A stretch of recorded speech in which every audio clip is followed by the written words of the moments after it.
महाराष्ट्राची कुलस्वामिनी आई तुळजाभवानीच्या दरबारात गेली 8 दिवसापासून देशाच्या कानाकोपऱ्यातून भाविक दर्शनासाठी येत आहेत।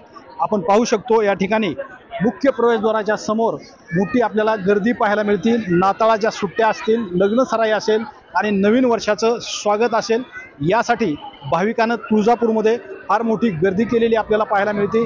शाळेच्या सहल असतील, लग्न सराई असेल, यामुळे तुळजापूर नगरीमध्ये अक्षरशः भाविकांचा महापूर असलेला आपल्याला पाहायला मिळतोय। आणि ही एकंदरीत हे सगळं मॅनेजमेंट आणि प्रत्येक भक्ताला दर्शन भेटावं यासाठी मंदिर संस्थांकडून मंदिर जे आहे ते 22 तास खुलं ठेवण्यात आलेलं आहे आणि 1 जानेवारीपर्यंत हे मंदिर जे आहे ते 22 तास दर्शनासाठी भाविकांना खुलं राहणार आहे।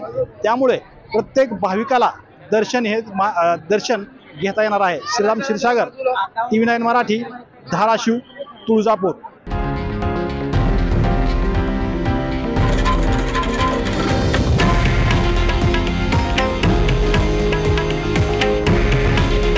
हे आहे देशातील नंबर 1 न्यूज नेटवर्क आणि आपण पाहत आहात TV9 मराठी। काळजी तुमची, हित महाराष्ट्राचं।